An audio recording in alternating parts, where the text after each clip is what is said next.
Good morning, Jeremy. Good morning. Now, look, we are going to catch up with you regularly here on Breakfast to explore some of Warrnambool's pioneers, I suppose, and it relates to the Pioneer Board, which was in the library for a long time, of course. People might remember it there, and they might recall that I think recently we spoke about some restoration work that's happening with the board. Maybe just to remind us firstly, I guess, about the board and what's happening with the board now. Okay, the board began its life. It was supposed to be a celebration of Warrnambool's 60 years. Warrnambool was originally gazetted in 1847, so it was aiming to be produced in 1907. It was initiated by Edward Wiedler, who was here briefly in Warrnambool at that time. The Foyle family had a lot to do with it. There were some disputes and some difficulties about who was going to pay for it, so I think it was actually 1923 before it was finally handed over to the Warrnambool Council. Right. In the meantime, it had been in Bernard's Gallery in Melbourne for a while, and then it had been in the Foyle studio here in Warrnambool for a long while. Right. It's a massive thing, isn't it? Was it based on something anywhere else, or was it just purely a bit of a Warrnambool oddity? This piece. I think that probably Wiedler suggested that the descendants of the early pioneers should put forward portraits of their family. And they each had to pay, of course, for the privilege of doing this. That was what caused some of the difficulty.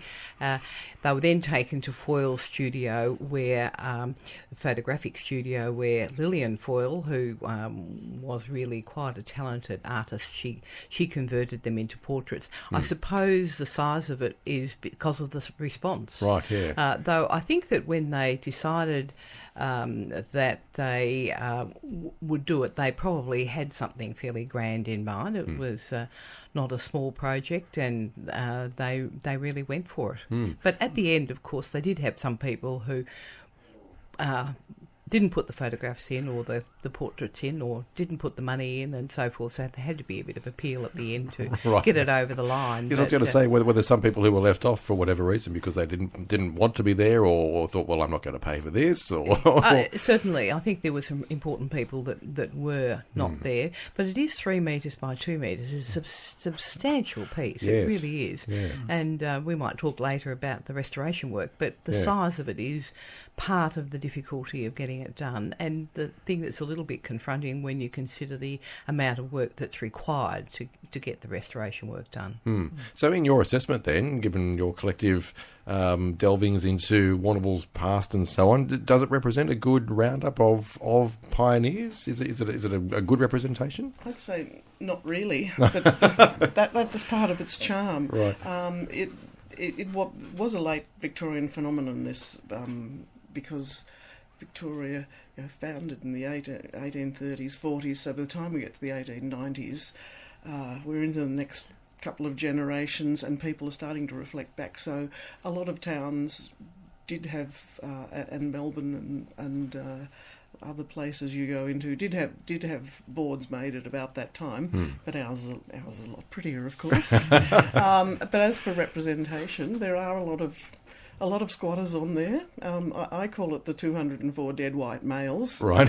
Because there are no children, there are no women, there are no Aboriginal people there. Yeah. But again, that's an interesting sort of thing to have on display for that reason. School children notice it when they come in. I say what's missing, and they pick up on that straight away. So it is very much that particular representation of history, which was very common. History was full of stories told that way in those days. Nowadays we would do it differently, so from that point of view it's useful. Yeah, right, yeah. Well, perhaps in future weeks we might delve into some of the people who are missing from the board, perhaps, and hear some of their stories, yeah. So just remind us then, at the moment the board is being restored, or is about to be restored? No, it's not quite there yet. Not quite We're waiting eagerly from for an email from Melbourne University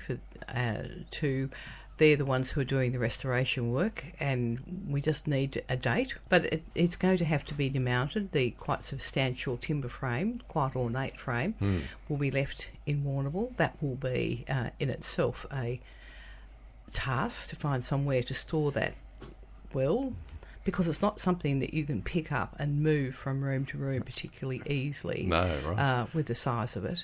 And so it would be demounted, and then all of the images will be taken off, and work done at restoring and stabilising them. Then we think, and this decision hasn't yet been made, but we think that the images will be scanned, and we'll put the replicas up and archivally store the original ones, right, because they're the ones that are really special, and we need to look after them. Yeah. So it's about a $50,000 job, so it's not insubstantial. We've had the most amazing response from the community in relation to this. Some from interstate and overseas people putting in money because they've had a connection with some people on the board. So now, of course, we move on, and this is probably a discussion for another day, to the book that we'll talk about. All the 204 people, and Ray's been putting in an enormous amount of work, and he and the the family history group research team have done an enormous amount of work in relation to that. Well, we are going to highlight some of the faces who are on the board then. So, Janet, where are we going to start? I'd like to start with Henry Phillips, because there are two Henry Phillips on the board, right? And there was a third one in Warrnambool in the late 19th century, but he hadn't been here before 1860, I don't think, so that maybe is why he wasn't on the board. But the one I'm going to talk about was associated with Brian Lynn in Purnham, a property that's still would be known to people in the district, and he was a horse breeder extraordinaire. So Warrnambool being a pretty racy town, I'd like to talk about Henry. Even at that time, was it a racy town? Oh, very much. It was racing. Right, They were all here for agricultural purposes, so their stock, their cattle and their horses were very important to them, and even the townspeople leapt onto the idea of a racing club, and that was one of the earliest things established. Right, okay. Well, let's start with his story then. What do we know about him? Well, he arrived, he was born in Somerset, and arrived in the colony as a young man. Obviously intent on taking up a farming career, because he had contacts who lived in sort of between Bacchus Marsh and Ballarat, the Eddles family. So he virtually did an apprenticeship with that family to find out about conditions. So he went and worked on that property, and he was later to marry not one but two daughters of that family, not simultaneously. Right, I might add. He married the first daughter, Jane, and there were children, and unfortunately Jane died. Right. And as often happens in those days, a second marriage followed, because the problems associated with bringing up small children and trying to carry on your farming duties. They settled in a Geelong property. A lot of people would be familiar with the area known as Lovely Banks as you come into Geelong from, say, if you've come from Ballarat and you come across a sweeping sort of vista over Corio Bay as you come down the hill from the is it Anarchy, that area up there? What's the village up there where Lovely Banks is? And he had a beautiful property there with views over the Corio Bay. And one of the things he established there was a horse stud. And later on, that was moved to Warrnambool. Eventually, he was a very good manager, and once gold was discovered, he applied for further land, and he was granted Kilmorey up in this district near Woolsthorpe. And he later on relinquished this in favour of Mountain Appear, a little bit further north, and then Tyrone. So this is a common pattern too amongst some of these early people, moving around different pastoral runs, getting more land or acquiring land in better areas. And in 1858 he sold his Geelong property, and that's when he moved to here. And that sort of coincides with the horse racing obsession starting up here. It's about the same time as the the racings getting started on Jetty Flat, and then moving not long after that to the Warrnambool Racecourse. Right, I see. So he was instrumental, was he, in some way in the birth of our local racing? Yes, he was on the early committees. He was the first president of the Turf Club, and was later a committee member of the racing club. Right, okay. He also was a shire councillor for a while, and he was a director of the meat preserving company that unfortunately was ill-fated here. It didn't last very long, but that was not due to their management. It was due to the problems associated with having the markets for the meat a long way away, and right. payments being very slow in coming. So did he live out most of his life in our area then, or? Yes, he did. He was when he was at his Tyrone property. He was breeding not only thoroughbred horses but draft horses as well, and winning lots of local prizes at local shows for his stock. And then he found a particular horse that he bought, and that was the famous Panic, who was a 6-year-old stallion who'd been imported to Tasmania from England. Right.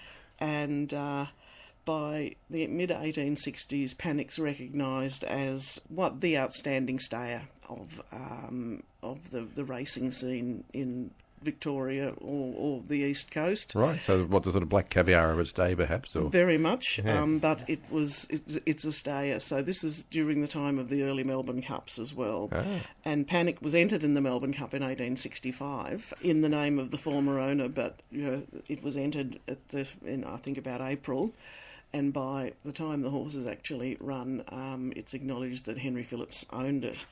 Now, poor old Panic, lived up to his name at the start of that race. He bolted at the start, right, and took off, and the stewards or the racing officials had to go after him, catch him, and bring him back. Right. And remember, this is a very long race, so they eventually restarted the race and off he went again, bolting, and he led early, and he was overtaken a couple of times and regained the lead a couple of times, but eventually there was a horse called Tory Boy in the race, which was a midget of a horse, and it hadn't had quite as much to do before the race as Panic had, so it eventually won. And unfortunately, that wasn't a popular win. Everyone wanted Panic to win. But Henry Phillips then took him back to Brian Lynn,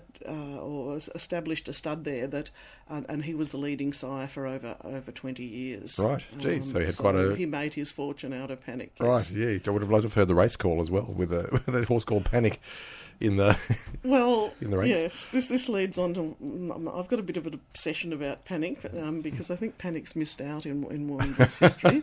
We do have an obsession with racing, and we've got 5 or 6 streets named after racehorses, and they're mainly recent or relatively recent winners of the Grand National Steeplechase. We've got Gallywood, Hokey, and Thackeray. All streets in Warrnambool, and Freedom Court.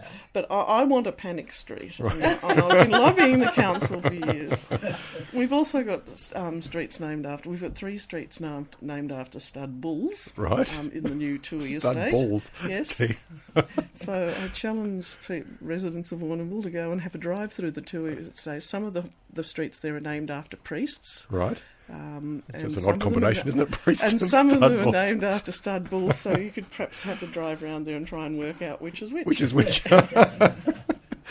Oh dear. Meanwhile, you think Panic could apply to anything, really, couldn't it? We could have a playground, perhaps, a Panic playground? Or someone suggested a new railway station. So that was Henry Phillips' main contribution, was an amusingly titled horse. Yes. Excellent. Jenna, thank you. And Glenys and Ray as well. And look, we'll talk more next week. We'll stop off at another place on the Pioneer Board next week. Thank you.